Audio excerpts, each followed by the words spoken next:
Is China a currency manipulator, and should we label them as such? I think there's no question that China is a currency manipulator, if the phrase has any meaning at all. The Chinese have been intervening on a massive scale for years to prevent their currency, the renminbi, from appreciating against the US dollar. Unless we call China a currency manipulator, I really don't know what the term means. I wonder if you think that's actually going to happen, though. I mean, it seems like the only person who did that in the last couple of years publicly from the administration has been Tim Geithner, and he kind of apologized for it right after. It doesn't seem like the Obama administration is in any hurry, nor was the Bush administration in any hurry to do that. Well, there are reasons, I think, to avoid a full-scale currency war or trade war with China right now, not the least of which is the fact that China has been a major source of support for U.S. treasuries over the past 5 or more years. And of course, that's simply a byproduct of their intervention. They've been huge purchasers over the past several years of U.S. treasuries. We don't want to fight with our most important creditor. I think there's a middle position that can be adopted here. I think the Treasury probably should say that China's manipulating its currency, but I'd be very opposed, and I said this to the Ways and Means Committee yesterday, I'd be very opposed to any kind of threat of retaliatory tariffs in the form of legislation such as Senator Schumer and his colleagues have been proposing. So I think it's perfectly legitimate for the United States to say that currency manipulation has been happening and continues, and that it's desirable that China should move towards a stronger currency. But I think it's best that we do this in an international framework, perhaps through the World Trade Organization and the G20, rather than playing hardball by threatening to impose protectionist tariffs on Chinese imports. Professor Ferguson, in your testimony to lawmakers this week, you also said that we have seen that history is on the side of revaluation. Remind us, you study history within the global markets. What has history taught us about revaluation? Well, of course, China's not the first country to pursue an export-led growth strategy, nor is it the first country to intervene to prevent its currency appreciating. The two poster children of the post-war economic period were West Germany. As I was explaining yesterday, in both cases, their currencies significantly appreciated from the 60s through the 70s. The German mark, for example, appreciated by about 60%, the yen by about 50%.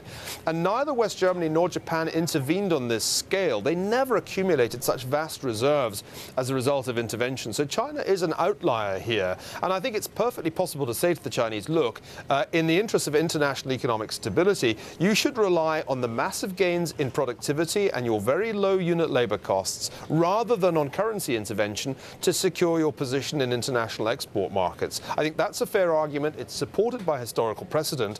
And I think the Chinese are, in fact, open to this. The Chinese economy, after all, has been showing signs of overheating. And so for them to allow their currency to appreciate somewhat is in their interests, too. Hey, I wonder, you know what? We hear a lot of people come on this show and say China should do it not just for the good of the world, but for their own good. If that's the case, why don't they do that? Because it doesn't seem like they're leaning towards it at all, or at least only in tiny little incremental steps. Right. Well, we've seen, of course, once before 2005 to 2008, China did allow the peg to slip, and the RMB appreciated 15 to 20%. We've seen the movie before. That's not a huge appreciation. Interesting thing is that it didn't massively benefit the United States.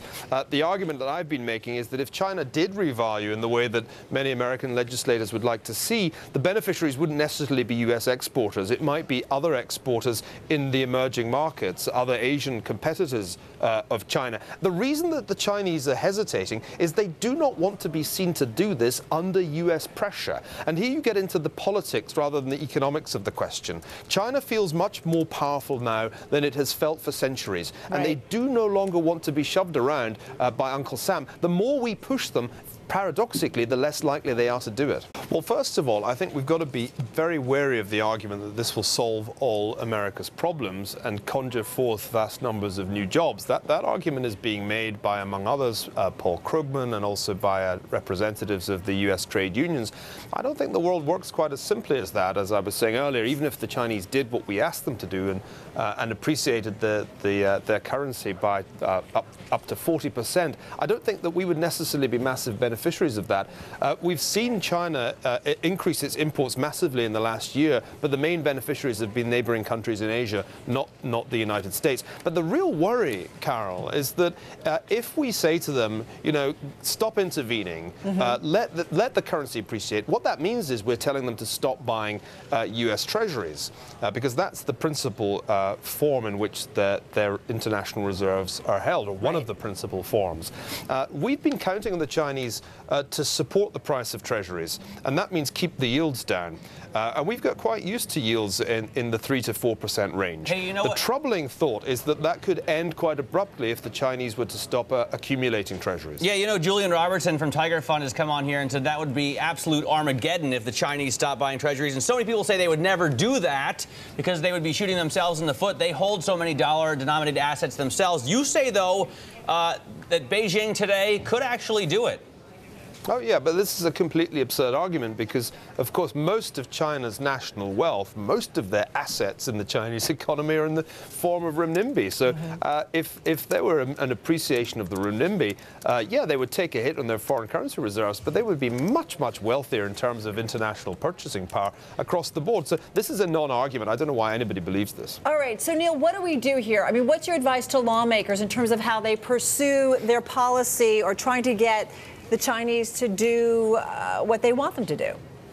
Well, I think the fatal mistake would be to go for a showdown by introducing a bill that says if the Chinese don't revalue their currency within X months, we will start slapping 25, 30 or 40% tariffs on Chinese imports. That would be a very, very big mistake because I think the Chinese would be in no mood to give ground on this issue, and we would end up with a really full-scale trade war. I think that would spook international markets, and the costs of that strategy would way outweigh any benefits. So we've got to pursue a moderate course. Yes, I think firm pressure on the administration to call China a currency manipulator is legitimate. It's time we put some teeth into our China policy. Right. But the next step should be to go through the G20, because other countries have an interest in this too, through the G20 and through the WTO, to lean on China collectively. The more international this effort is, the more likely it is to succeed.